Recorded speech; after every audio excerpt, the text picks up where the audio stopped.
My mother-in-law had a secret husband, and I found out. The conference badge felt flimsy against my chest, a cheap plastic reminder that I was here to network, not to investigate my mother-in-law's secret life. I was supposed to be focusing on the keynote speaker, a woman who'd built an empire from nothing. Instead, I was staring at a photograph on my phone, my hands trembling so badly I could barely hold it steady. It was a candid shot from a charity gala, and in it, my mother-in-law, Renee, was locked in an intimate embrace with a man I'd never seen before. A man who was decidedly not my father-in-law. Her smile was radiant, unguarded, nothing like the measured, practiced expression she wore around our family. I'd found the photo by accident, scrolling through a stranger's social media feed. Now I was standing in a hotel lobby miles from home, watching that same man walk toward me with a recognition that chilled me to my core. "You must be Rebecca," he said. "Renee told me so much about you." My mother-in-law had always been a mystery to me. Not in the intriguing, I want to get to know you better way, but in the unsettling, there's something she's not telling us way. Renee was polished and practiced, a woman who'd mastered the art of appearing warm while keeping everyone at arm's length. She hosted lavish dinner parties and remembered everyone's birthdays. She sent thoughtful gifts and offered well-timed compliments. But beneath that veneer of grandmotherly perfection, there was a guardedness I'd never been able to penetrate. My husband Daniel worshipped her. He'd grown up believing she was a saint, a devoted wife and mother, who'd sacrificed everything for her family. He told me stories about how she'd worked 2 jobs to put him through college, how she'd nursed his father through a heart attack, how she'd held the family together when everything was falling apart. I wanted to believe in that version of Renee. I wanted to be part of this tight-knit, loving family, but there was always something that didn't quite fit. A phone call she'd take in another room, her voice dropping to a whisper. A trip she'd take alone, with vague explanations about visiting an old friend. Stack of letters she kept in a locked drawer, their envelopes postmarked from a city no one in the family had ever mentioned. Daniel dismissed my concerns. "She's just private," he'd say, kissing my forehead. "She's been through a lot. Give her some grace." I tried, I really did. I swallowed my suspicions and played the role of the dutiful daughter-in-law. I sat through endless holiday dinners, smiling while Renee made subtle digs about my career choices. I listened to her unsolicited advice about how I should be raising our children. I bit my tongue when she accidentally revealed family secrets that were clearly intended to embarrass me. But that photo changed everything. I'd been scrolling through Instagram during a break at the conference, mindlessly double-tapping photos of food and cute dogs. Then I saw it. A post from a woman I'd met briefly at the event, a marketing executive from another firm. She'd been tagged in a photo from a charity gala in Chicago, and there in the background was Renee. She was laughing, her head thrown back, her hand resting on the arm of a man I'd never seen before. He was handsome in a rugged, distinguished way, with silver hair and kind eyes. He was looking at her with an intimacy that made my stomach turn. I zoomed in on the image, my heart pounding. Renee's wedding ring was missing. She was wearing a sapphire bracelet I'd never seen before. And the man, he was wearing a matching cufflink, the kind that suggested a level of connection that went beyond casual acquaintance. I spent the rest of the conference in a daze. I couldn't focus on the panels, couldn't concentrate on the networking. All I could think about was that photo and the questions it raised. On the last day of the conference, I was standing in the hotel lobby, waiting for my ride to the airport when I saw him, the man from the photo. He was walking toward me with a smile that suggested he knew exactly who I was. "Rebecca," he said, extending his hand. "I'm Thomas. Renee's told me so much about you." I stared at his hand, my mind racing. "I'm sorry," I managed. How do you know me?" Thomas chuckled, a warm, easy sound that seemed completely at odds with the betrayal I was starting to piece together. "Renee showed me photos. From your wedding, from the grandchildren's birthdays. She's very proud of you, you know." Proud of me? Renee had never once said anything that suggested pride. She'd criticized my cooking, my parenting, my career choices. She'd made me feel like I was constantly failing to measure up. "I don't understand," I said, my voice trembling. "What are you doing here? How do you know Renee?" Thomas's smile faltered. "You don't know? She said you knew." "She said everyone knew." "Knew what?" I asked, my voice barely above a whisper. Thomas looked around as if checking for eavesdroppers. "Renee and we've been together for 25 years. I'm her husband." "Her real husband?" The words hit me like a physical blow. I felt the blood drain from my face, my knees threatening to buckle. "That's impossible," I said. "She's married to Daniel's father. She's been married to him for 40 years. Thomas shook his head slowly, his expression one of genuine sympathy. "I'm sorry you had to find out this way. Renee always said she'd tell the family when the time was right, but I guess she never got around to it." I stood there in the hotel lobby, surrounded by strangers, my world tilting on its axis. My mother-in-law had a secret husband, a second life, a whole other family that no one in our family knew about. "Does Daniel know?" I asked, my voice cracking. "Does his father know?" Thomas shook his head again. "Not to my knowledge. Renee has been very careful to keep our lives separate. She lives with you, and she lives with me. She has for decades. Decades. My mother-in-law had been living a double life for decades. She'd lied to her husband, her son, her entire extended family. She'd maintained this elaborate facade while simultaneously building a life with another man. "I need to call my husband," I said, my hands fumbling for my phone. "I need to tell him." Thomas reached out and gently touched my arm. "I would wait if I were you. This isn't the kind of news you want to deliver over the phone. And besides, Renee deserves the chance to explain herself. She's not a bad person. She's just complicated. Complicated. That was certainly one word for it. I pulled my phone out anyway, my fingers moving automatically. I couldn't keep this secret. I couldn't carry the weight of it alone. I called Daniel. He answered on the second ring. "Hey, babe," he said, his voice warm and familiar. "How's the conference?" "Daniel?" I said, my voice shaking. "I need to tell you something. Something about your mother." "Okay," he said, his tone shifting to concern. "What's wrong? Is she okay?" I looked at Thomas, who was watching me with an expression of patient sympathy. I opened my mouth to speak, but the words wouldn't come. "How do you tell your husband that his mother is a liar? That she's been deceiving him for his entire life?" "I'll tell you when I get home,"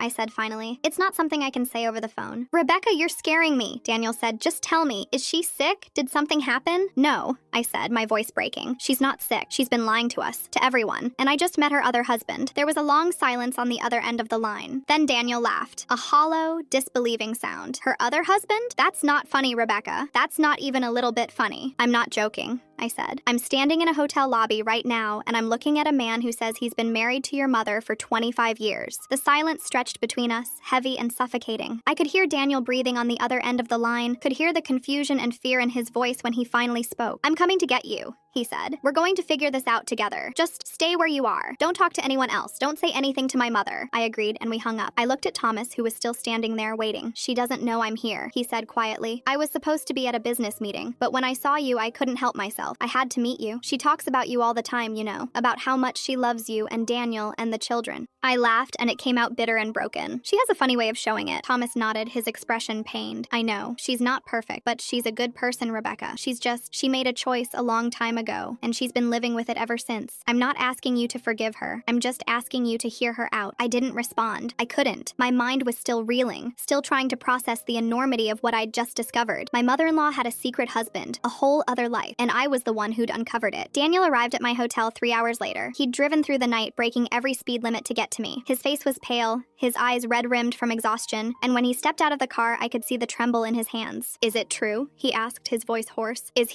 Was my mother really? I nodded, not trusting my voice. "I met him. He gave me his phone number. He told me everything." Daniel collapsed onto a bench in the hotel lobby, his head in his hands. I sat beside him, wrapping my arm around his shoulders, feeling the tension radiating from his body. "I need to know everything," he said.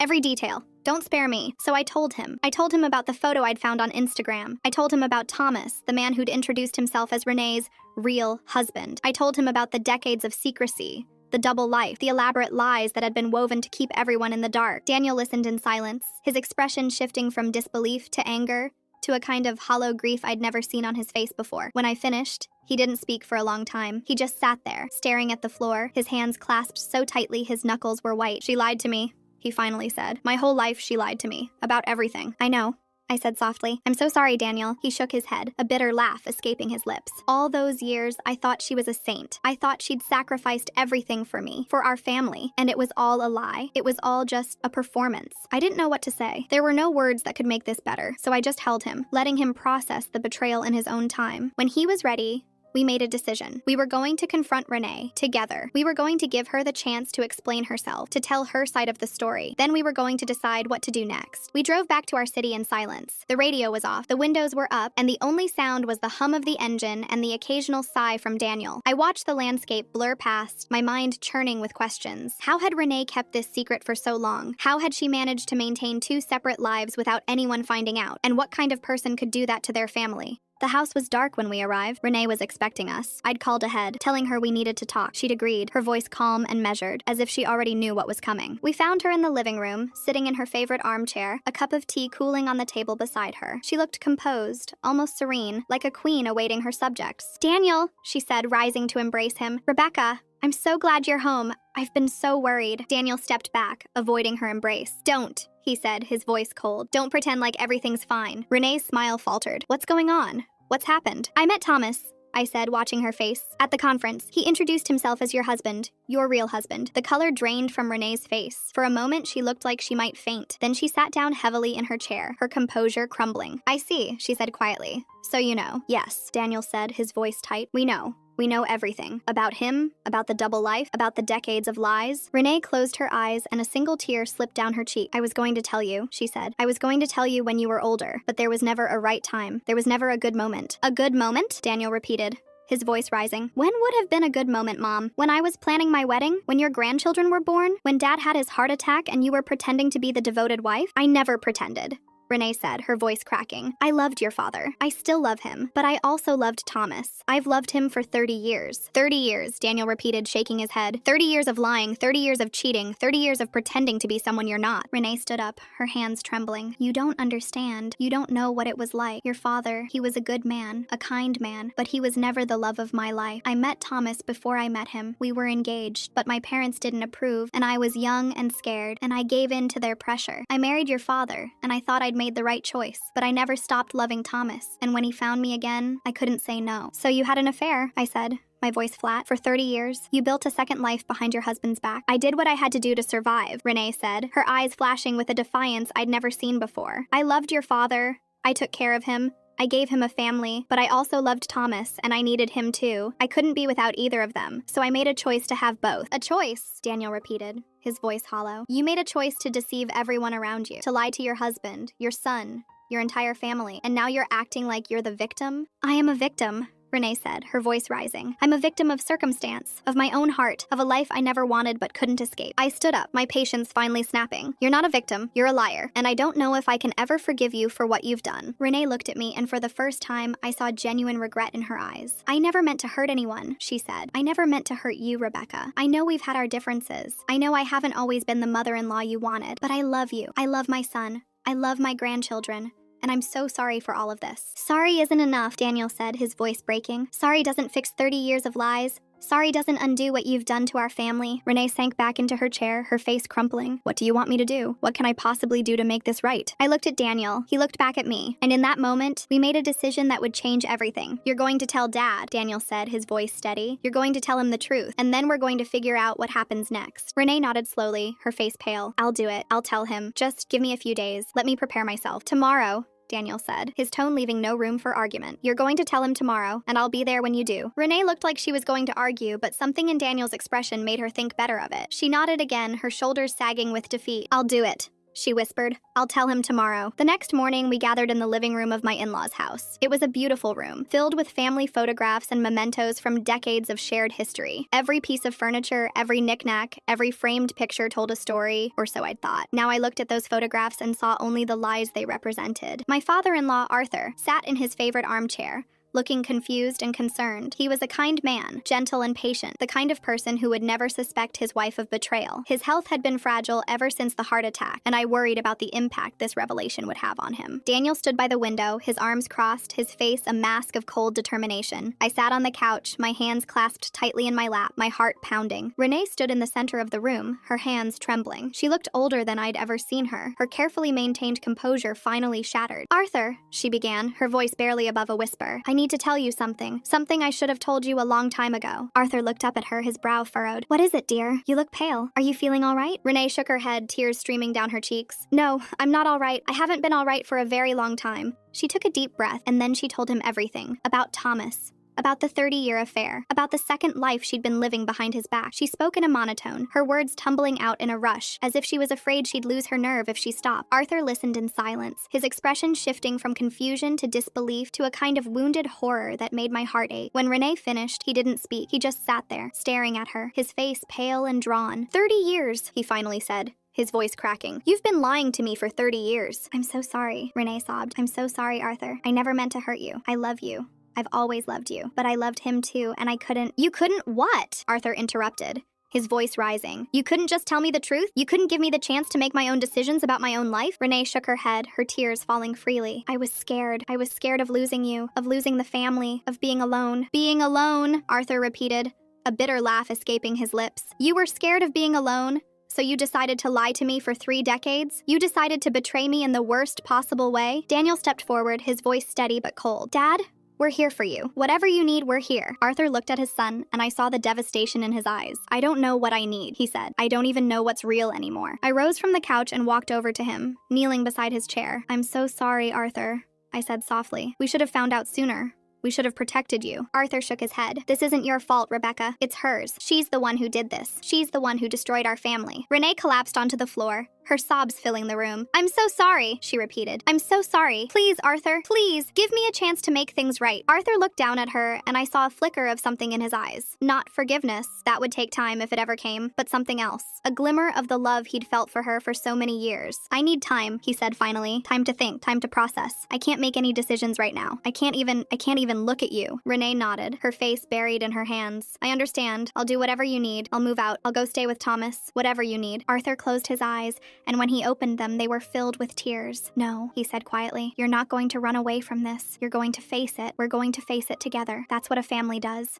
The next few weeks were a blur of therapy sessions, tearful conversations, and difficult decisions. Renee moved into the guest room, her belongings packed into boxes that sat unopened in the corner. Arthur struggled to process the betrayal, his health declining under the stress. Daniel and I did our best to support both of them, shuttling between their house and ours, trying to hold the family together. I reached out to Thomas too. I needed to understand. I needed to know why he'd gone along with this arrangement for so many years. He was surprisingly open about it. "I never wanted to hurt anyone," he told me. "I just loved her, and she loved me. We were both trapped in situations we couldn't escape, so we made the best of it." "The best of it?" I repeated, incredulous. "You call living a lie the best of it?" Thomas sighed, his expression pained. "I know it sounds terrible. I know it is terrible, but what else could we do? We couldn't walk away from our families. We couldn't hurt the people we loved, so we made a choice to protect them from the truth. But the truth came out anyway," I said, "and it hurt them more than it would have if you'd been honest from the beginning." Thomas nodded, his eyes filled with regret. "I know, and I'll spend the rest of my life regretting it." In the end, Arthur made a decision that surprised everyone. He asked Renee to stay, not because he'd forgiven her. He told me he wasn't sure he ever could, but because he realized after 40 years of marriage that he still loved her, and because he didn't want to be alone. It wasn't a happy ending.